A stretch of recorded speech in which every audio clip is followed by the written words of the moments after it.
નમસ્કાર ધોરણ 10ના વહાલા વિદ્યાર્થી મિત્રો, સ્વાગત છે તમારું આપણી પોતાની યુટ્યુબ ચેનલ ઓશિયન ઓફ નોલેજની અંદર.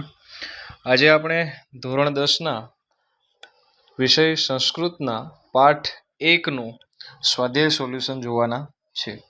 એની પહેલાં તમને જણાવી દઈએ કે તમારા ધોરણના અન્ય વિષયો જેવા કે ગણિત, વિજ્ઞાન, સામાજિક વિજ્ઞાન વગેરે વિષયોના સ્વાધ્યાયના સોલ્યુશન્સ આપણે ચાલુ કરી દીધા છે અને એના જે કંઈ વિડીયો છે એની લિંક આપણે ડિસ્ક્રિપ્શન બોક્સમાં મૂકેલી છે, તો ત્યાંથી તમે એ વિડીયો જોઈ શકો છો. અને અમારી સાથે વોટ્સએપ ગ્રુપની અંદર જોડાવા માટે નું જે લિંક છે એ પણ ડિસ્ક્રિપ્શન બોક્સમાં આપેલી છે, તો ત્યાંથી તમે જોડાઈ શકો છો. તો ચલો આપણે શરૂ કરીએ તમારું પ્રકરણ 1નું સ્વાધ્યાયનું સોલ્યુશન. એ એકચ્યુઅલી કંઈક આવું છે કે સમ વદ ધ્વમ, આવું છે સમ વદ ધ્વમ. બરાબર, ચાલો સમ વદ ધ્વમ એનું આપણે સ્વાધ્યાય સોલ્યુશન શરૂ કરીએ. બરાબર છે મિત્રો, ચાલો. પ્રશ્ન ક્રમાંક 1 છે અધોલિખિતેભ્યઃ વિકલ્પેભ્યઃ સમુચિતમ ઉત્તરમ ચિનુત. બરાબર, તો ઓપ્શનમાંથી આપણે પ્રશ્નનો જવાબ ટીક કરવાનો છે. બરાબર, ચાલો જોઈએ. પૂર્વે કેશમ જાનનઃ ભાગમ ઉપાસતે, તો એમાં ઉત્તર આવશે 4 ઓપ્શનમાંથી દેવાહ. નેક્સ્ટ આપણી પાસે છે પ્રશ્ન ક્રમાંક 2 કવિહ કિમ યાચતે, કવિહ કિમ યાચતે, તો એમાં 4 ઓપ્શનમાંથી ઉત્તર આવશે ક ભદ્રમ. નેક્સ્ટ છે જાયા કીદૃશીમ વાચમ વદતુ, તેમાં ઉત્તર આવશે ખ શાંતિનામ. નેક્સ્ટ છે પ્રશ્ન ક્રમાંક 4માં સર્વે કીદૃશઃ ભવન્તુ, તો સુખિનઃ ઓપ્શન સી આવશે ગ. પર્જન્ય કદા વર્ષતુ, તો એનો ઉત્તર આવશે ઘ કાલે. નેક્સ્ટ છે નંબર 6 પર હે દેવ દુરિતાની પરાશુવ, તો એમાં આવશે ગ શવિતઃ. નેક્સ્ટ છે 7મું પુત્ર અનુવ્રતઃ ભવતુ, તેમાં ઉત્તર આવશે પિતુઃ. બરાબર, નંબર 7 ની અંદર. પછી નંબર 8 છે નિરામયઃ ભવન્તુ, સર્વે નિરામયઃ ભવન્તુ. નેક્સ્ટ નંબર 9 છે સર્વે, પછી આવશે જે રિક્ત સ્થાન છે એમાં ભદ્રાણી. બરાબર, ચાલો. નેક્સ્ટ નંબર આપણે વિકલ્પેભ્યમાં આપણે આગળ વધીએ. 10મું છે પૃથ્વી, પછી શસ્યશાલિની, માફ કરજો, શસ્યશાલિની ભવતુ.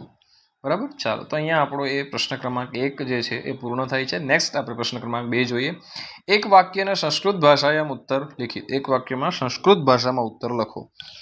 પ્રથમ પ્રશ્ન છે પૂર્વે દેવાહ કથમ ભાગમ ઉપાસતે, તો ઉત્તર છે એનો પૂર્વે દેવાહ સજાનનાહ ભાગમ ઉપાસતે, સંજાનનાહ ઉપાસતે. પછી છે જાયા કસ્મે મધુમતીમ વાચમ વદતુ, તો જાયા પત્યે મધુમતીમ વાચમ વદતુ. નેક્સ્ટ આપણે જોઈએ પ્રશ્ન ક્રમાંક 3 માનવાહ કીદૃશાહ સંતુ, તો માનવાહ નિર્ભયાહ સંતુ. પ્રશ્ન ક્રમાંક 4 છે ક ક્ષોભરહિત ભવતુ, અયમ દેશ, કયો દેશ છે આપણો ભારત દેશ, ક્ષોભરહિત ભવતુ, ક્ષોભરહિત ભવતુ. ચાલો. રેખાંકિતાના પદાનામ સ્થાને પ્રકોષ્ઠાત ઉચિત પદમ પ્રયુજ્ય પ્રશ્નવાક્યમ રચયત, તો અહીંયા તમારે પ્રશ્નવાક્ય જે છે એ મુજબ સૂચનાનું પાલન કરવાનું છે. બરાબર, તો ચાલો આપણે જોઈએ. જાયા મધુમતી વાચમ વદતુ, તો એમાં આવશે કા મધુમતી વાચમ વદતુ. નેક્સ્ટ આવશે પુત્ર માત્રા શમનઃ ભવતુ, તો પુત્ર માત્રા શમનઃ ભવતુમાં આવશે કહ. બરાબર, ચાલો, ત્યાંથી પ્રશ્નની શરૂઆત થઈ જાય. નેક્સ્ટ પ્રશ્ન ક્રમાંક 3 છે કાલે વર્ષતુ પર્જન્ય, તો એમાં આવશે કદા થી આપણે પ્રશ્નની શરૂઆત આ રીતના પણ કરી શકીએ, અથવા તો આપણે ચાહીએ તો કદાથી પ્રશ્નની શરૂઆત થાય, કદા પછી આવે વર્ષતુ. બરાબર, પછી આવે વર્ષતુ અને પછી આપણે લખી શકીએ પર્જન્ય. થઈ ગયું, ચાલો આ રીતના પણ આપણે કરી શકીએ છીએ અને અંતે પ્રશ્નાર્થ છે. ચાલો હવે પ્રશ્ન ક્રમાંક 4 છે. આજ્ઞાર્થસ્ય અન્ય પુરુષ બહુવચન રૂપાણી ચિનુત. બરાબર, તો ચાલો જોઈએ. ભવતુ, સંતુ, ભવેત, પશ્યંતુ, વર્ષતુ, ભવંતુ. આ બધામાંથી તમારે જે સૂચના આપી છે એનું પાલન કરવાનું છે. તેમાં ઉત્તર આવશે સંતુ, પશ્યંતુ અને ભવંતુ. બરાબર, બહુવચન રૂપાણી થઈ ગયા.